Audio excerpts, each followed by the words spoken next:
আল্লাহ রাসূল সাল্লাল্লাহু আলাইহি ওয়াসাল্লাম বলেন, যার জীবনটা গুনাহ করেছে, গুনাহ করবার পরে সে নিজের ভুল বুঝতে পেরেছে, এরপর আল্লাহ তাআলার কাছে ক্ষমার পথ অবলম্বন করেছে, ক্ষমা চাওয়ার জন্য যা করা দরকার, যেভাবে ক্ষমা চাওয়া দরকার, এই ক্ষমার পথ অবলম্বন করেছে।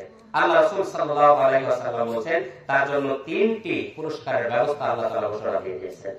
সুবহানাল্লাহ। এরপরে সুবহানাল্লাহ বলবেন না? একটু জোরে বলেন না সুবহানাল্লাহ। নাম্বার 1, আল্লাহ পাক রব্বুল আলামিন তার পুরস্কারের 1 নাম্বার হচ্ছে তার জীবন থেকে যে কঠিন অবস্থা আছে, এই কঠিন অবস্থা আল্লাহ তাআলা তা দূর করে দেবেন। সুবহানাল্লাহ। নাম্বার 1।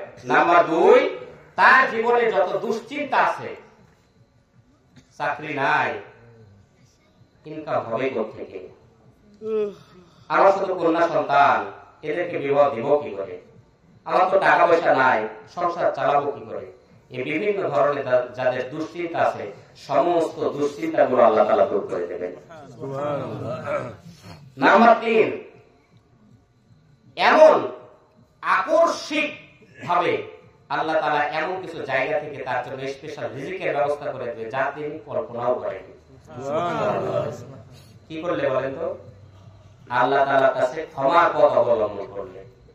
কিসের পথ? ক্ষমা কার কাছে চাইবো আমরা? জোরে বলেন, কার কাছে চাইবো? আল্লাহর কাছে। রাজি আছি তো নাকি? জি। তাহলে আল্লাহ তাআলা যখন আমরা ক্ষমা পাবো, তখন আমাদের জন্য জান্নাত হবে। আল্লাহ তাআলা ক্ষমা নাই, আমাদের জন্য কোনো জান্নাত নাই। তাহলে আল্লাহ তাআলা এবার বলছেন, ওয়াসাইউ ইলা মাগফিরাতিন মির রাব্বিকুম ওয়া জান্নাহ,